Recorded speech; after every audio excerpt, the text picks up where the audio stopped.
Boom! We are live! We are live! We are live! What's going on, world? Yeah. Usually we wait for people to get on, but we are going to go ahead and get started. Because we got a guest. Who we got? Who we got? Who we got? I don't know. Come on, hey, tell them who we got.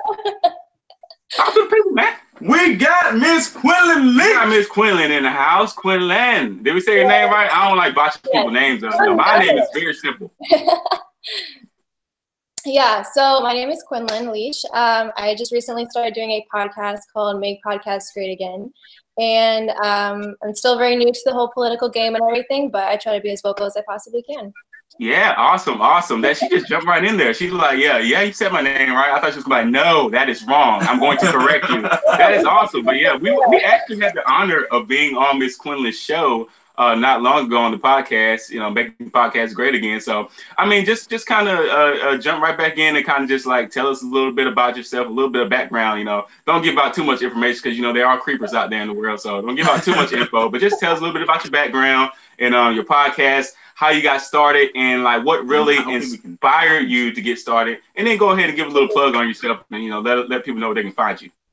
Cool. So basically what inspired it all was I was actually having a conversation with a friend, and we were seeing all these different things kind of going on in the world, and realized that there really isn't a community for, there isn't a specific community for young conservatives to go to and to say like, oh, there are other people like me out there.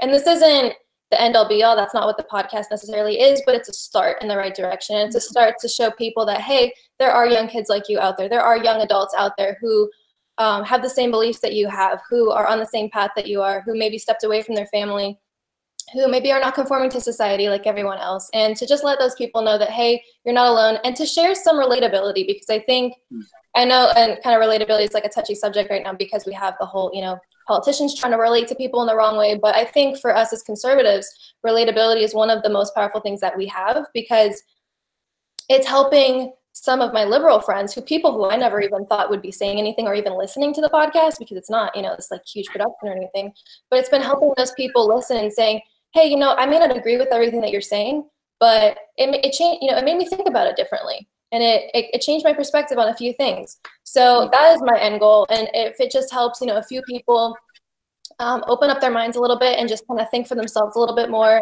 and be able to say, oh, I had a similar upbringing, or I had a similar background, and be able to say, oh, it's interesting that those people think this way now, and I wonder why that is, and let me listen to this and kind of see why.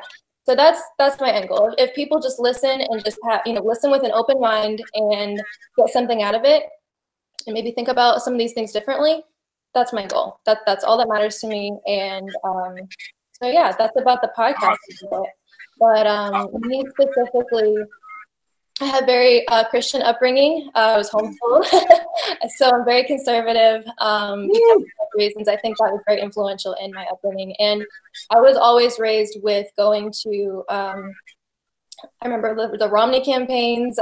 We, did a lot of Marco Rubio things. We did a lot of, I know that's all kind of controversial now, but, back in the day, we were going to these events. We were going, I live in Florida, but we were going all across the state to see all these different events. And I get it from my mama. Very outspoken. She's one of Breitbart's top fans. She's got a gold star. And so yeah, I get it from my family, and I've always been a part of that whole community. And I never really got too involved though up until 2016. We went to Trump did a big rally here in Central Florida and in the Orlando area, and I went to that, and I remember we were able to get in and actually see him, but there were people, flocks of people just behind the little walls and everything, and the fences and everything, and they had, huge projectors up, and they were trying to put extra projectors up so people out on the street could watch, and it was a huge, huge event. And I remember seeing right after that all over the news. I remember coming home that night and watching the news, and everybody was like, oh, they had like 15 people there, like it wasn't a big deal, like all stuff. And I was like, that's when I really was like, whoa, that's when the media really started becoming an influential role in changing people's perspectives. And I saw that, and I was like, no, I have to say something, because I felt like if I didn't say something, if I didn't say anything, I was just going along with the flow. I was just going along with the whole propaganda, and that's what they wanted us to do. And that's really when I was just like, no, I have to, even if it's just on my personal Facebook at the time, like I had to say something. So, and then I started getting on Twitter a little bit more, and I've been off and on, but now I'm definitely more outspoken on Twitter and Instagram now. So you can always find me on Instagram at Quinlan Noel, I think 13 on Instagram, and then Twitter, same thing, Quinlan Noel. So. Awesome. That's good. I didn't know all that about you, like, you know, your family and all that being involved and whatnot, and you just feeling like you had to step in. So, like, let me ask you this: like, do you feel like, because it's interesting when we look at it too, like we haven't been in the political game that long either. So when we look at things, we start to see that, like even Hitler said, as far as basically to gain control, you got to get the youth. You have to get the youth. And you see in politics, a lot of people kind of try to get the millennials and what's the Generation Z? Gen Z. Yeah. So do you feel like that possibly played a role in you wanting to get involved? Also, kind of seeing those, like you say, your peers around you, most of them were kind of liberal. So do you feel like that was kind of a thing too? Like, you know, people not really getting involved in our age. So I'm not, of course, don't tell your age, but you're a millennial, right? Yeah. No, actually, I think I'm borderline Generation Z and millennial. I'm like right. Gotcha. Okay. Yeah. That's enough. That's cool. So you're the bridge. You're the bridge. Come on, Bridge. Come on. Yeah. Build bridges, not walls, right? That's what Black Panther said. No, but do you feel like that's like? Do you feel like that is something that kind of inspired you to act as well? Like seeing that there were not many people in that age range that are really getting involved and telling the truth out there. Do you feel like that influenced you? I thought honestly, I saw a lot of young people.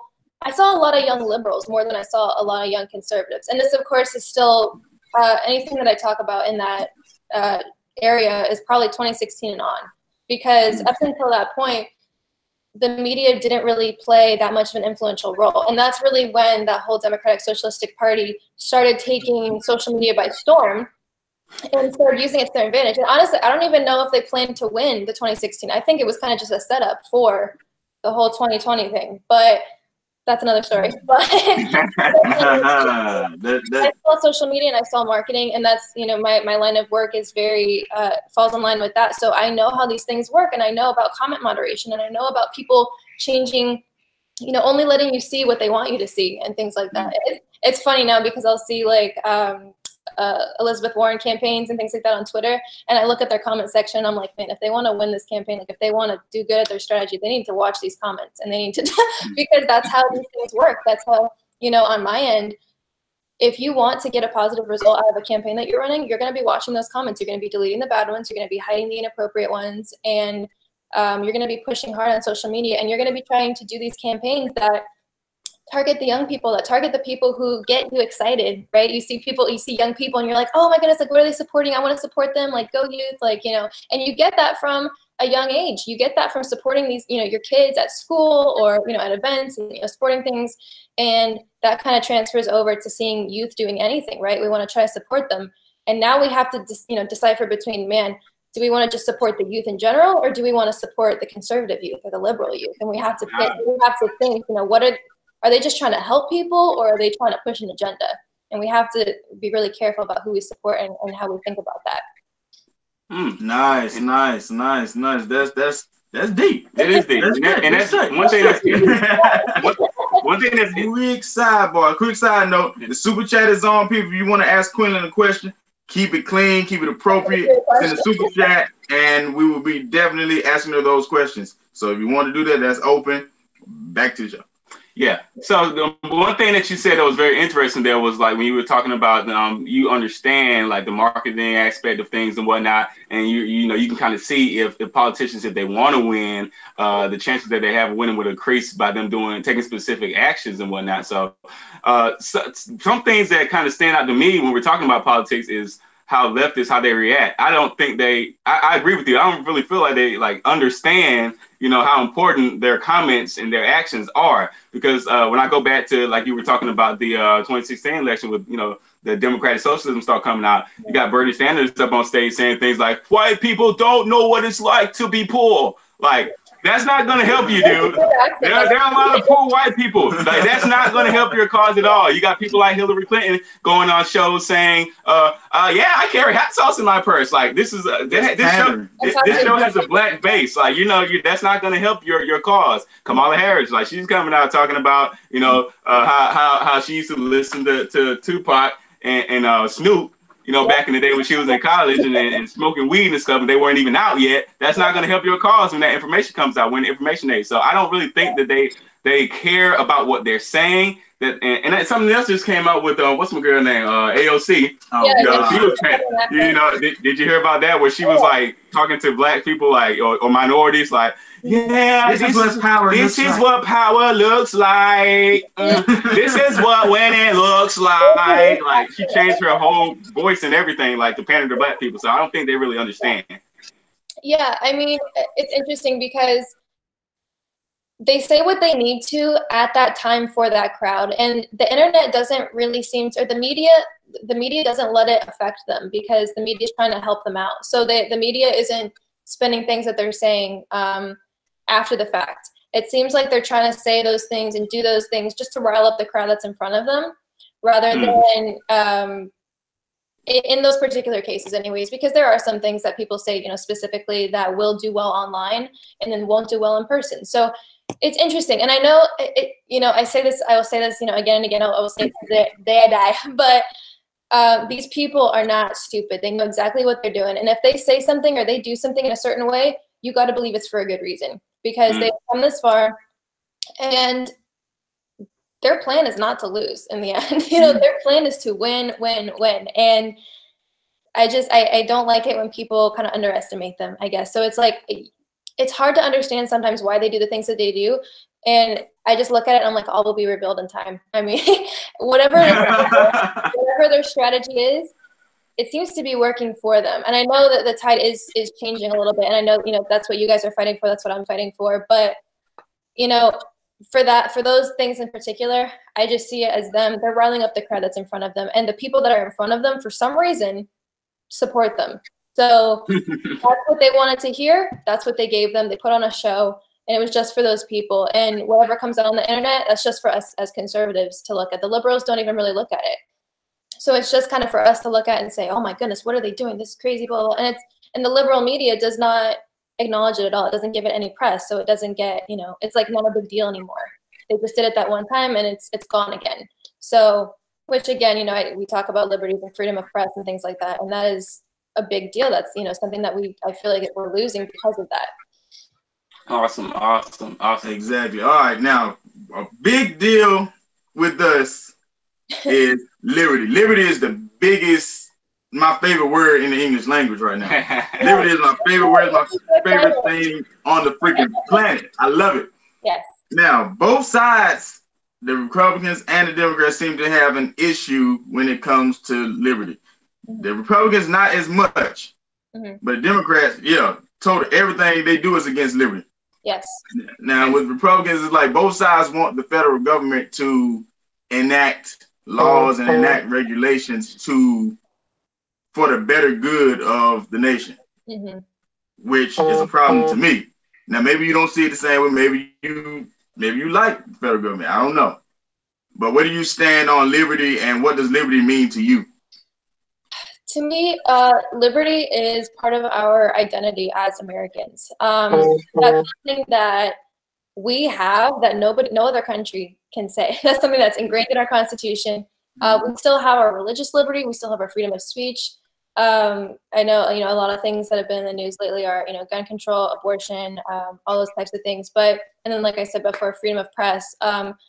And those are the civil liberties. That's the cornerstone of our democracy. And if we lose one of those, we're going to start to lose all of them. So it's definitely something that gets me excited. It's something that and it's something that I think should be, it's intended. I want it to be intended as our forefathers intended it to be, and that's not what we're seeing in today's day and age. We look at the socialists and everything, and they're using their freedom of speech, right? They're using their freedom of press, and they're promoting for like socialism, and they don't realize the connection. Like, they're going to lose freedom of assembly and all those types of things in that type of society. And So it's kind of sad to see, and it's mainly coming out of our colleges, and they're not realizing the tie between liberty and, because I know a lot of people, and as I said before, I'm homeschooled, or I was homeschooled, and I know a lot of people who are also homeschooled who have now gone to colleges, even some Christian colleges, and turned out very liberal and completely like Bernie fans, Hillary fans, and it's very interesting. So there's something happening in the colleges that obviously they're pushing an agenda there, because to see somebody go from being completely conservative and completely and just to flip the other way, it's kind of absurd, and it's kind of just like a switch was flipped somehow, and so yeah, it's very sad to see, but it's something we have to hold on to. If we, like I said, if we lose one, we lose them all. True.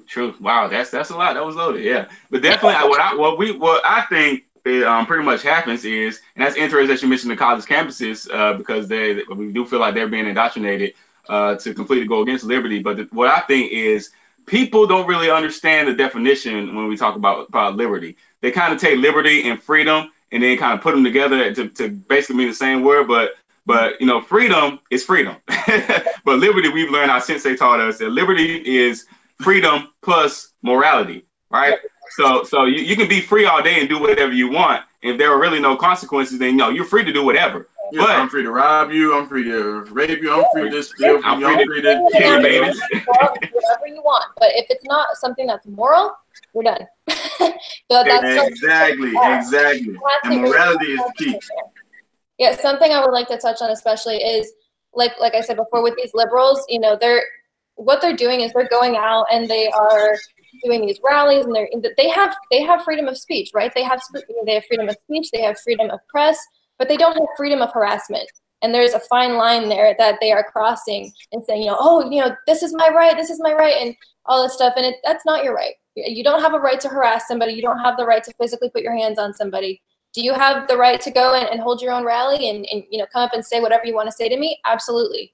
But you don't have the right to harass us.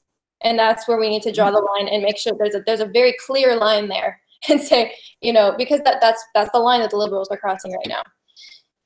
Oh yeah. Like I say, everything, freedom of speech is very, very broad. I can say whatever I want to say to you. I can say I hate you. Mm-hmm. I can say that I cannot stand you. I can say I hate your kids. I can say whatever I want to you, but I cannot call for violence towards an individual or a group. I can't do that. That's not covered under freedom of speech. Everything else, basically, is covered under freedom of speech. Yeah, they have gone to Disney or somewhere, and someone talks to their son, their little boy, maybe 7 years old, and it's hate speech, and it's like, where do we draw the line? Because his parents were maybe wearing a Trump shirt, or a USA hat. Even it wasn't even a Trump hat. Little things like that. It's like, where do we draw the line? Because it's a very big issue. That is true. So definitely one thing we're like, when we're talking about liberty and we're talking about both sides. Was that? I gotta go through both sides. When we talk about liberty and talk about both sides and there being overreachings in both sides, that's what we feel, that whether Democrat, whether Republican, whatever side whatever side you're on or whatnot, then we still feel like there are individuals who feel like that there are things in which that they can overreach on. So just government in general, are there some things specifically that you've seen in your time of being politically involved that you've seen that government as a whole has kind of overreached on, whether that is the federal government or whether that's your local government? Some things that you may have just seen in particular that kind of stands out to you that you feel like is overreach in our liberties that we just talked about? Yeah, I think, and defining liberty as having morals and, your freedoms and your morals, I think probably the most recent one that really stood out to me was definitely abortion, and, holding that moral with that freedom, because, you, like we were just talking about, you can do whatever you want, you can say whatever you want, you can do whatever you want to your body, but if you lose your morals, what are you? How do you define yourself? So I think that's definitely the biggest one. I think I could probably throw gun control in there a little bit, but I think the most heavily pushed one for me has definitely been abortion. Obviously, we have immigration a little bit, but definitely the one that speaks out to me the most is abortion, because you talk about morals and you talk about freedom, and you can't pin it on anything else. For me, anyways.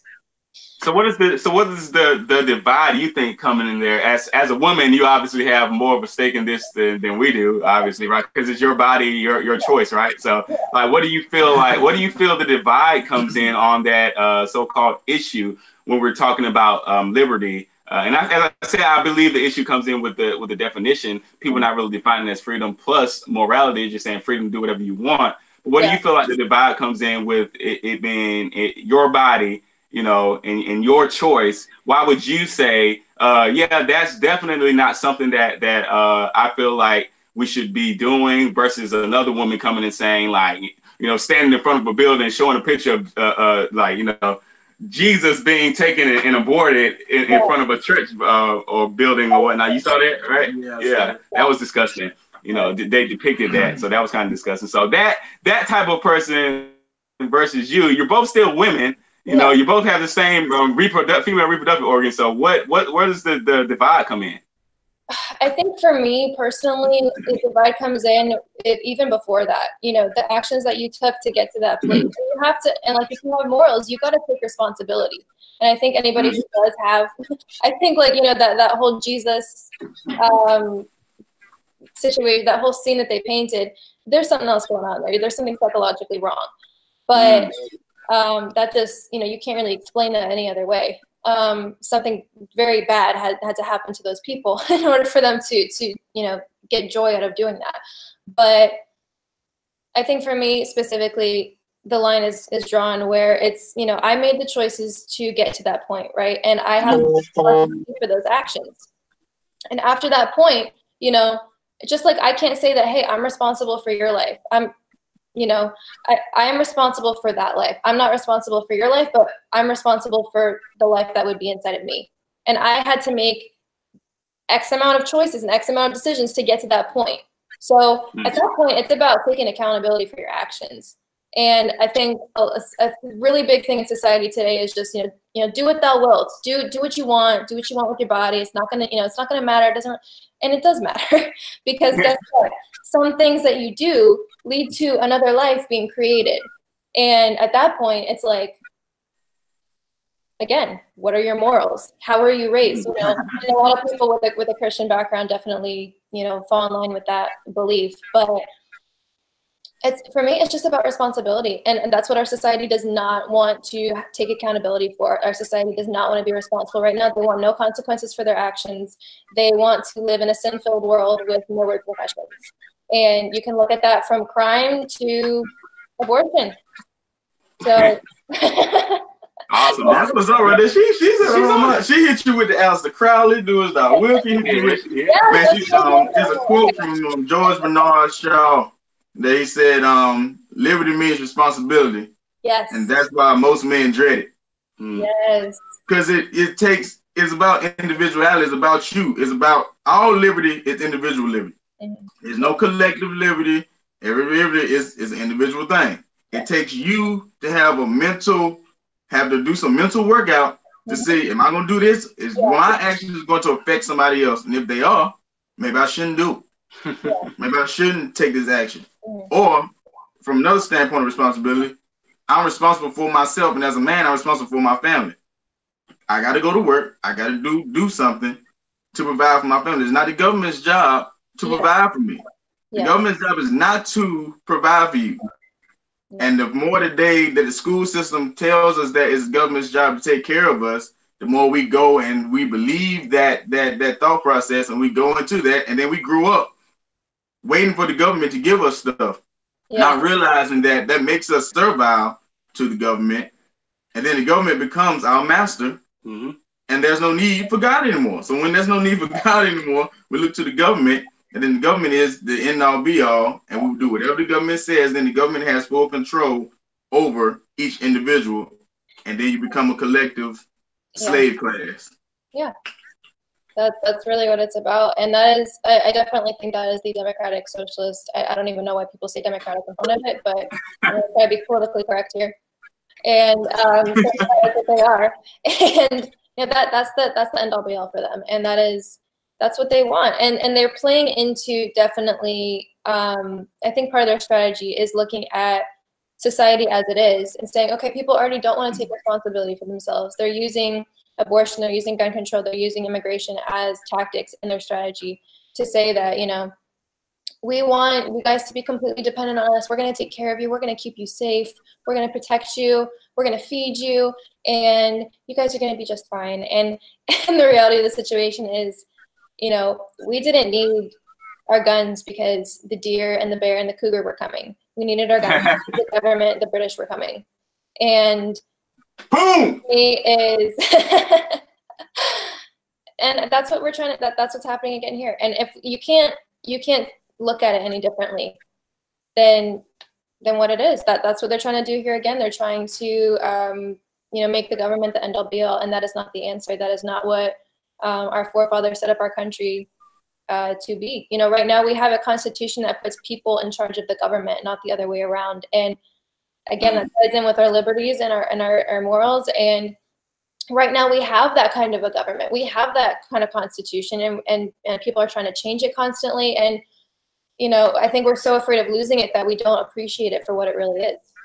True. Wow. And we, you know, and we have a saying, you know, we say, you know, fight for the Constitution with your mind. So, you know, so hopefully and prayerfully we won't have to use our firearms. and that's exactly what you are doing with your podcast, Make Podcasts Great Again. Like you said earlier, you know, your objective really is just to get people to think. You know, just do some research and think for themselves, really, and just having, you know, conversations on these things, because basically that's what happens. Like, if you're not doing that, if you're not thinking, that's basically what happens. Like when we were growing up, as we always tell people, we weren't thinking for ourselves. We were going to school like we knew we had free lunch. We knew we were getting free this. We knew we were getting free that. We knew we were taken care of. So we didn't have to do anything. So why? We had cousins and family members, like they growing up, they living off the system. They're waiting till they get 18 so they can just live off the system for the rest of their lives. That's their goal in life, to live off the system. You don't have to think. You don't have to do anything. You don't have to work. You don't have to go out there and make anything for yourself, because it's already given to you. And if it's given to you, then it can be taken away from you. So very simple. Yeah, very easy. It's set up to help people in need, not to provide for them for a lifetime. And it's, you know, so I think that's where we kind of get stuck, because sometimes we have friends, right, when we're growing up as kids, and we have friends and we see that, oh, you know, they need these things to kind of survive and to get by for their family. But the way that was set up was so that you get out of that system, that you work hard so you don't have to be in that anymore. You don't have to rely on that. And now it's changed to, you know, obviously, you know, we have sin in the world. We have, you know, human nature sometimes wants it the easy way out. They want, you know, they don't want to have to do anything. They just want to, you know, watch TV all day and be a couch potato and just live their life. There's no higher goal for them in life. And that's because they've seen that their entire life and they've been raised that way. And sometimes that can be addictive.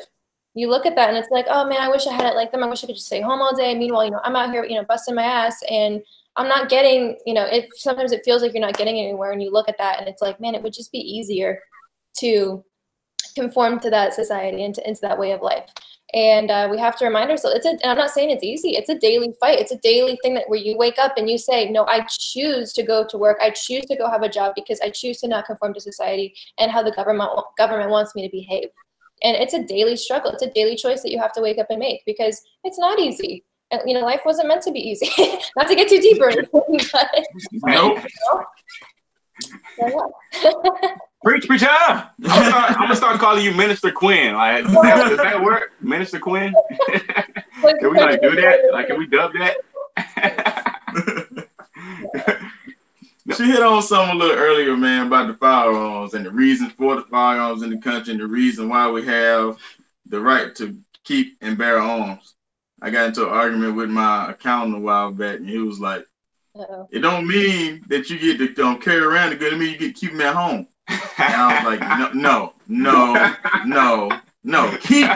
Keep means at home. Bear means to have on your person. Yeah. Bear means to carry, guy. So let's not get into this situation. Needless to say, the IRS audited him that year because him and the tax consultant got into an argument. That's not entirely true. Yeah, well, not because you got an argument.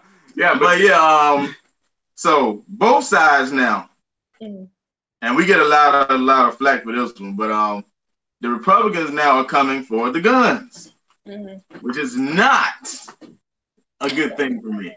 No. At all. I'm very like messed up about it. This hurt me to my heart. Mm-hmm. When they came out and they banned the bump stocks, everybody's like, well, they're not guns. It's just an accessory. I understand that. And I hate bump stocks. I don't like them. But that doesn't mean that I want the government to come in and regulate something they have no jurisdiction over. That's true. It sets a precedent for later on for them to take other things, especially when the NRA sat there and basically put it into action. Yeah.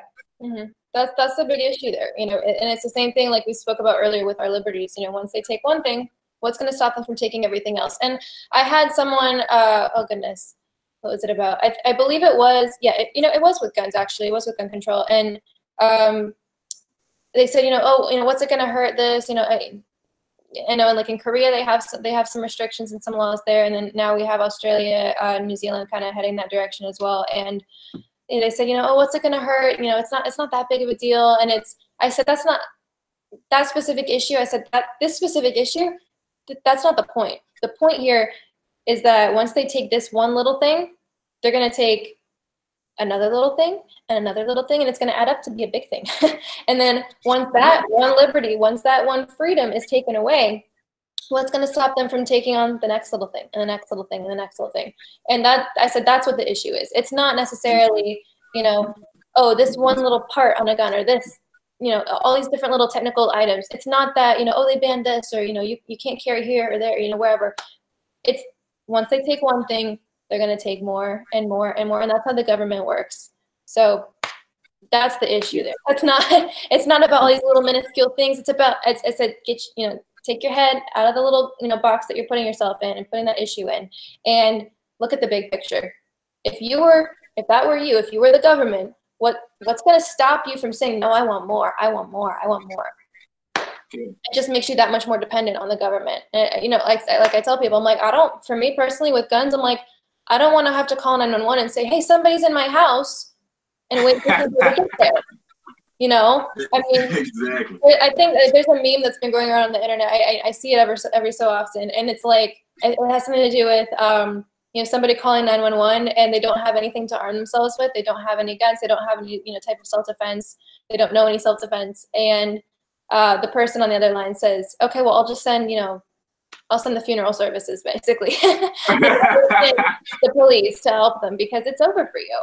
So it's the little things adding up to the big things, and really paying attention to what the big picture is and what the government is trying to do and what the government has always tried to do, and being able to step up and say, no, we're not going to let you guys take complete control of our lives. We're not going to let you step into our personal lives because that's not where you belong, right? We have a constitution that says the people aren't in charge of the government.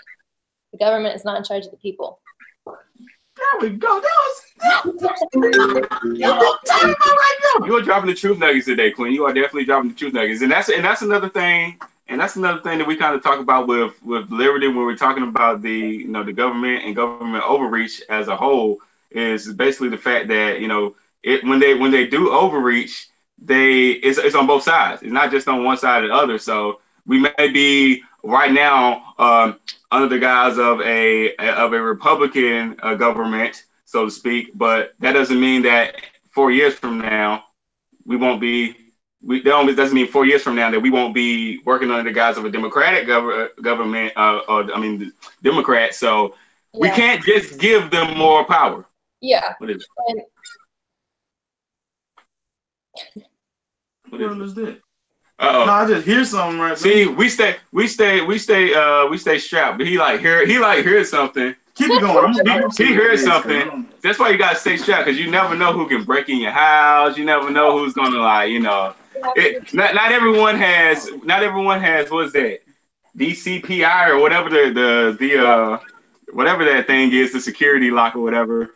And not even that doesn't always help. So you gotta stay strapped, people. Stay strapped.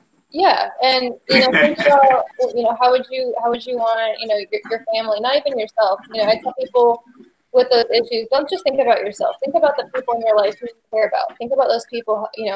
Would you want them to be able to protect themselves? And if you're alone somewhere, what's going to happen to you? Do you want to be able to protect yourself? Do you just give yourself a chance? Give yourself a fighting chance at least. I don't know what person wouldn't want that. Clearly the liberals don't, but I mean, that's, I can't say too much there, but you know, that if you don't give yourself a fighting chance, then, you know, why are you here? What is your, you know, what is your purpose? Yeah. Did you have to use these? Did you use this to handle that situation? Oh, that was the fruit of my loins, so I didn't have to do anything. Oh my God. My son. Oh, okay. What was that? Like, it was like a deep, ominous breathing coming from out there. What was that? What is he okay? He was dragging his feet walking. He went in the other room to grab something, and he just dragged his feet walking back. I mean, it sounded like like the breathing. I thought it was breathing. That wasn't breathing? I didn't know what it was. That's why I had the gun with me when I went, because it didn't sound right. Okay, all right, okay, yeah. You had to excuse us for that one. That was crazy. That was real crazy. Yeah. But yeah, I was making the point about, you know, the government overreach, and I'm just saying, like, you know, okay, people look at Donald Trump now. It's like, okay, we can give him more. We can. It's okay to give Donald Trump more power, or his cabinet more power. But okay, Donald Trump is not going to be there forever. So what if we have someone there that you don't agree with? Allow the government to have more power. That still gives them more power. So like we're talking about with abortion, I always said that the left in general, they are the greatest salesmen in the world. They know how to flip things around, twist things around. That's why we're so confused on abortion now. I feel like that's why we're so confused on the gun rights issue right now, because we flip definitions around. Like you talked about earlier with the guns, like we feed off people's emotions, and just in general, like government overreach, we feed off people's emotions. You're going up with somebody who doesn't have this, so it's like it's not good to take that away from them. They need that government assistance, and they stay on it forever. Like if someone's up there is in that position and they are twisting that terminology up, like we really don't have a chance at the end of the day, because you know they can, if they can flip it on abortion. Like we're having a conversation now on whether it's okay to take a baby that's already been born and keep it or not.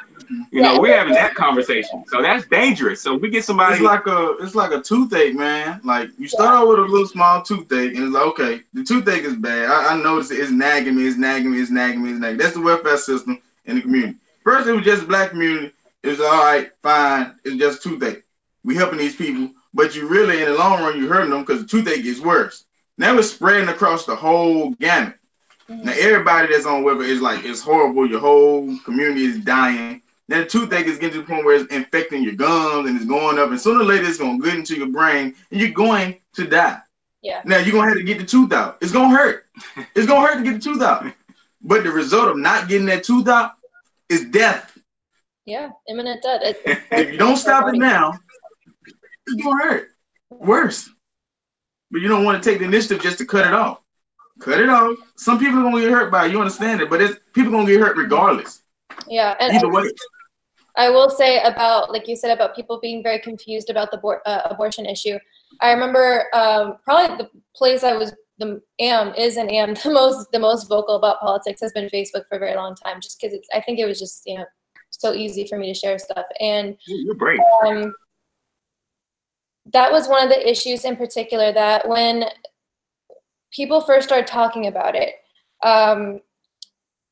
you know, it was before the child was born. It was before the child, you know, and that was one thing.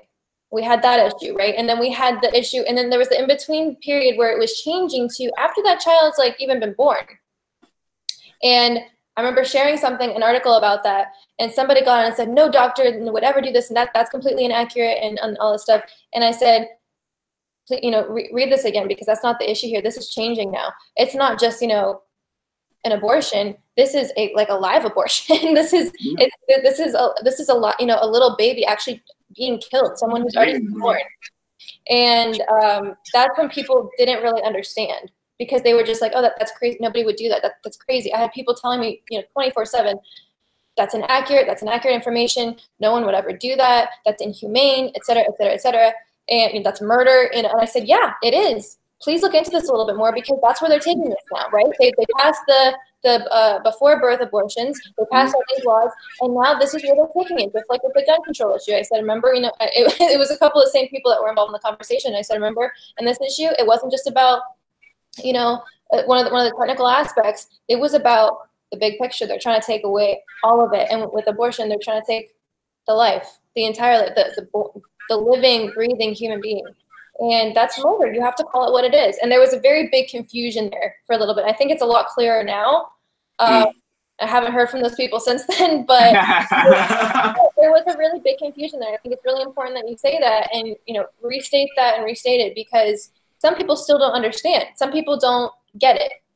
Some people don't, you know, that there was a big difference there. And there was, you know, right when that switched is when people started getting really confused, because there was, again, the fake news, you know, fake propaganda, and they're, you know, they're pushing all their agendas, and then we as conservatives are trying to step in and say, no, this is what's really going on, and it's like people don't know who to believe.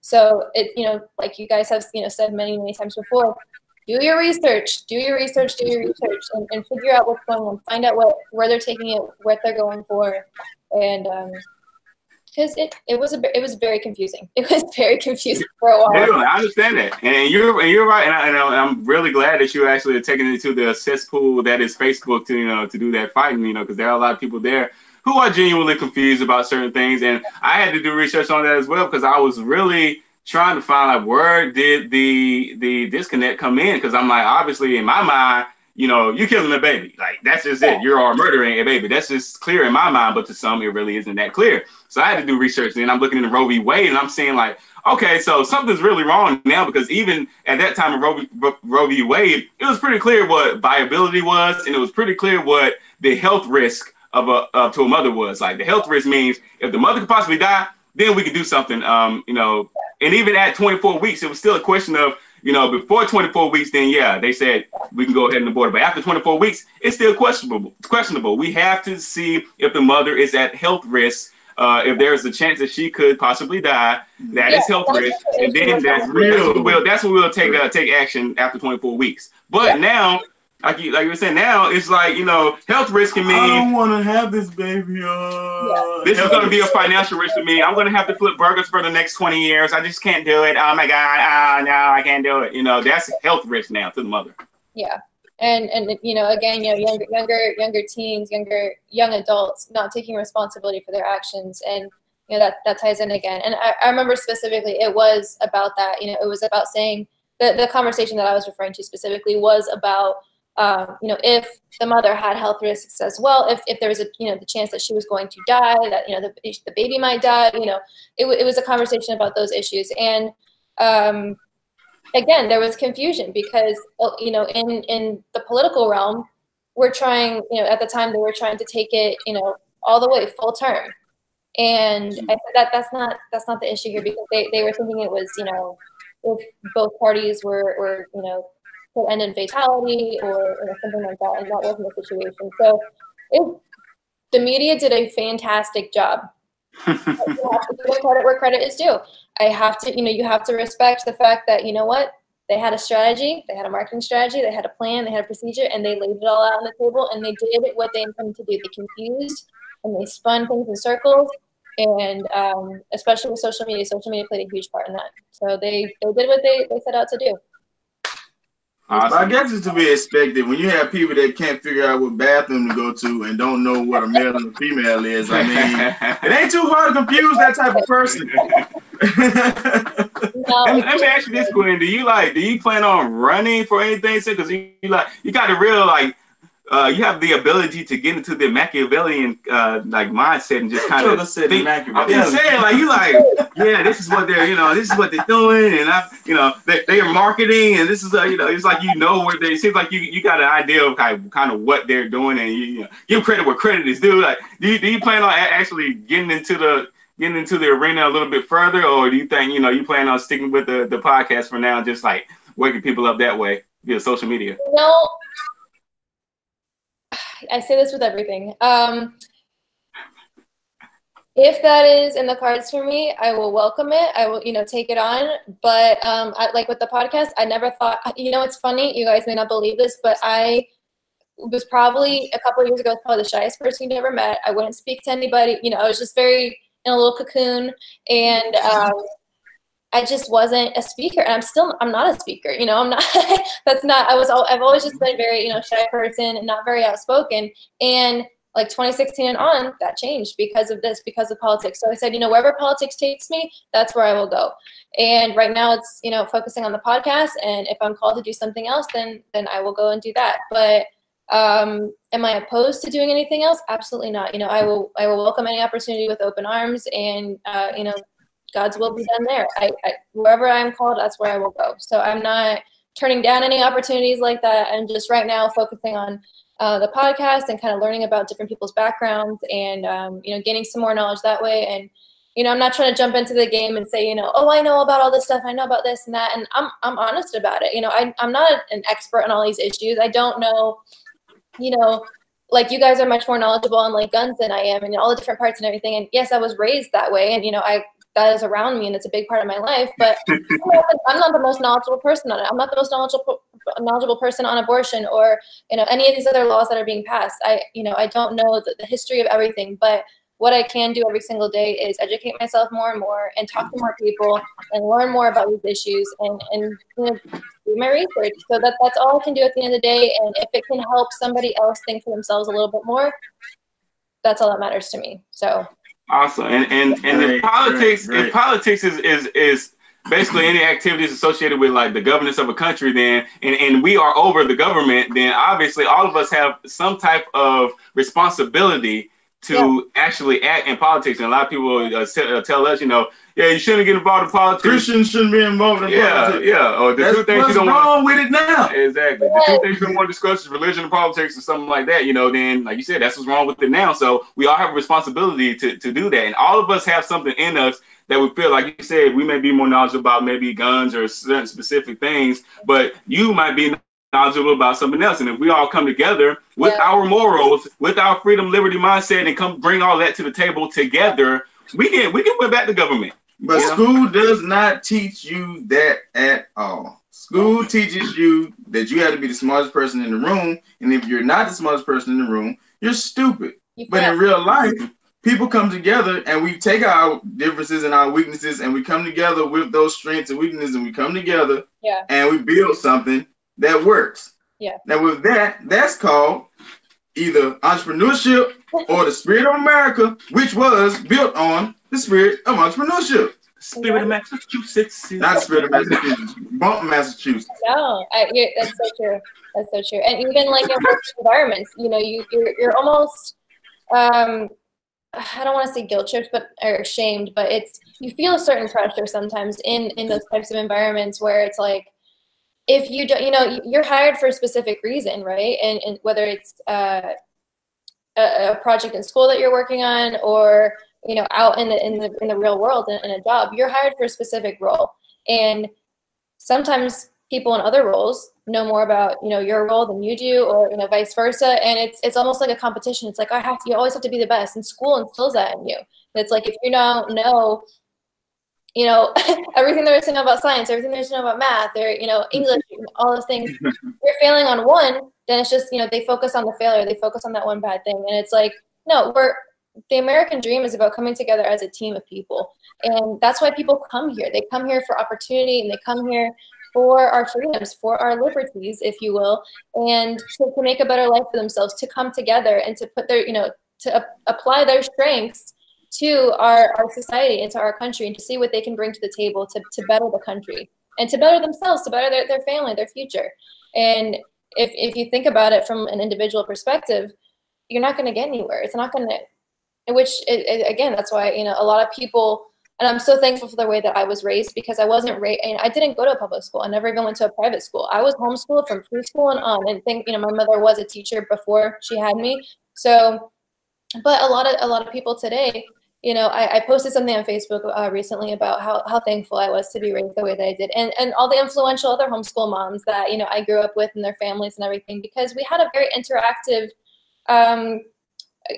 group. It's one of the best ones in the state, I believe. And I'm just so thankful that I was raised that way, because I wasn't raised with the mentality that, like, you know, I have to be the best, I have to win the race, I have to, you know, it was always about a team effort. It was always about coming together and being a part of something bigger than ourselves.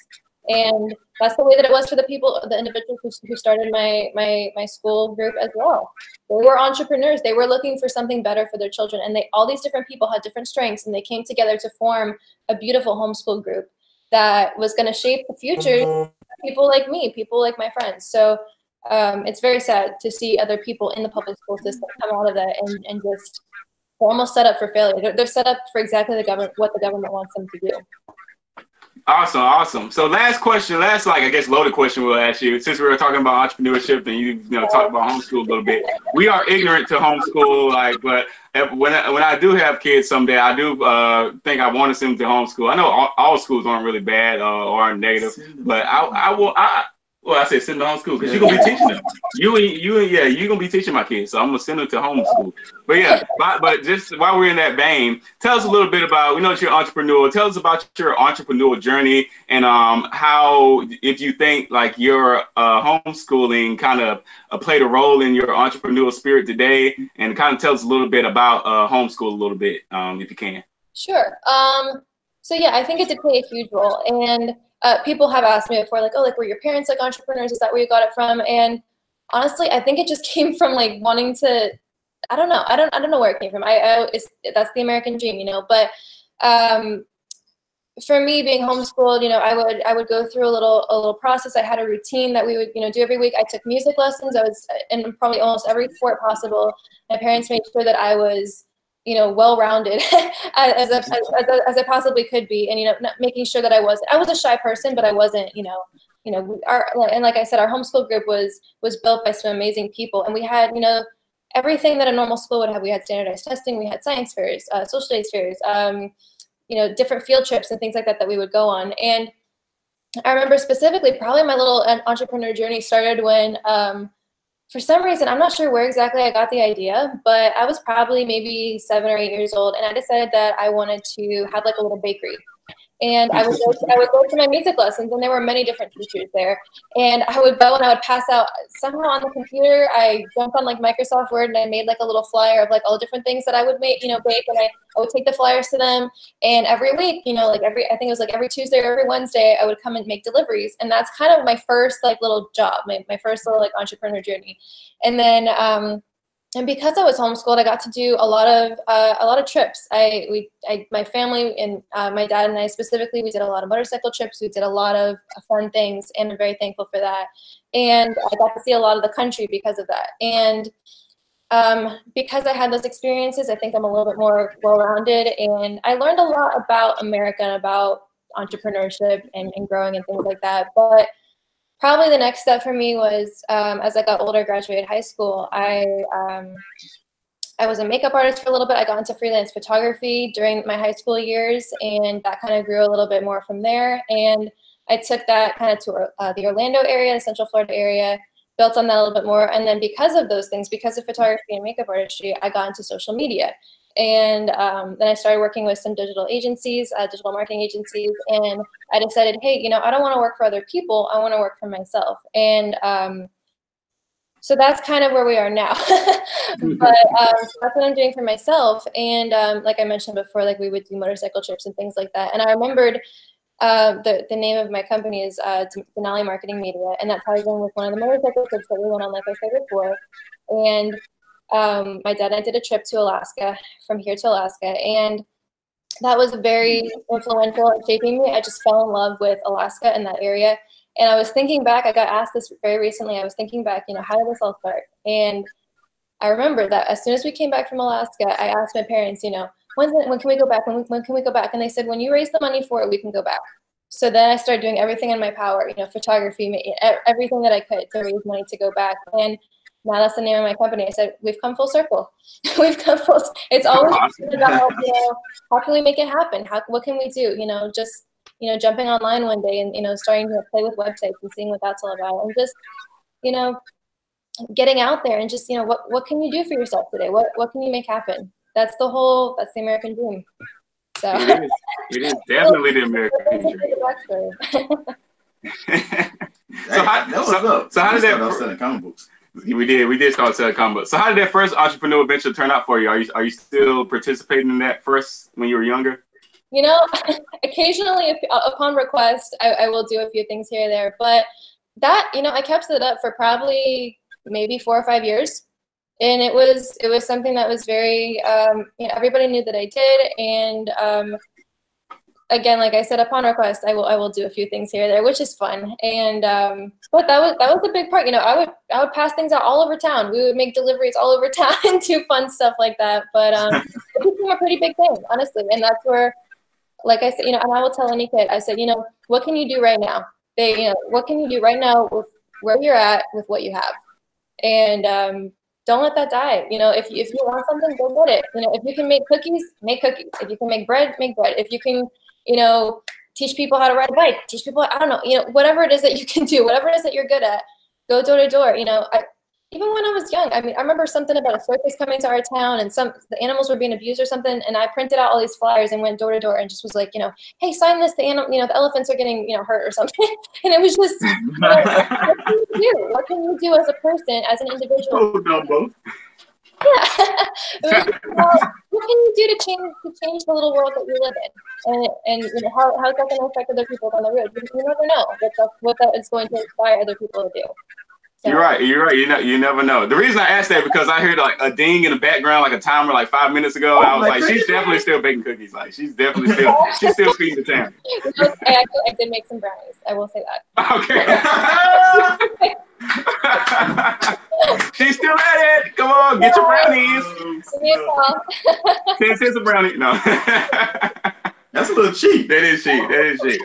But when you're like 5 years old or 10 years old, like you like that's we were selling little homemade comic books, man. We were selling them jokers for like $3-4. No, bro, we started like 25 cents. We started at like 25 cents because you couldn't draw back then that well. So. Oh my goodness. Yeah, we all have that entrepreneurial spirit, man. It did get better, and that's when we stopped. You know, now you don't even draw anymore. It's your fault. We're broke. It's your fault. No, but definitely look. We good? You straight? I think we covered our ground. That's pretty good. That's dope. That is dope. Look, is there anything else you'd like to grace us with as far as information is concerned, Quinlan? Some stats you want to throw out there? Some more entrepreneurial projects that you might be working on? If not, go ahead and plug yourself one more time. You know, I think we pretty much covered everything, but again, I would say, you know, you can check me out on Instagram and Twitter, probably the main platforms at QuinlanNoel13. And you can also check out the podcast on anchor.com, either on your on computer or on mobile app. So either way, and we are coming to iTunes very soon. That is in the works. So I'm excited about that. Awesome. Look, well, we appreciate you coming on the show today, Quinn, sharing this time with us. We definitely love to come back on your podcast anytime that you would have us to come back on. Definitely enjoyed you today. And I think that's going to be a wrap. So, hey, people, we appreciate everyone who joined us today. Of course, you can keep on commenting as this goes on. Like, share, subscribe. All that good stuff. And definitely follow Quinlan any way you can. Help support her any way you can. Check out our Teespring store. We got merchandise. Go ahead and get you some leggings, Quinlan. We might get you some, you know. Ooh. We know ladies love leggings. So oh, yeah. We might help you out there. So, all liberty-based apparel for Patriots only. Patriots only. Thank you guys for having me. We're going to sign out like we always do. Continue to fight for the Constitution with these, so that hopefully and preferably we never have to use these. Peace. Have a good one. Stop the broadcast. It's stopping.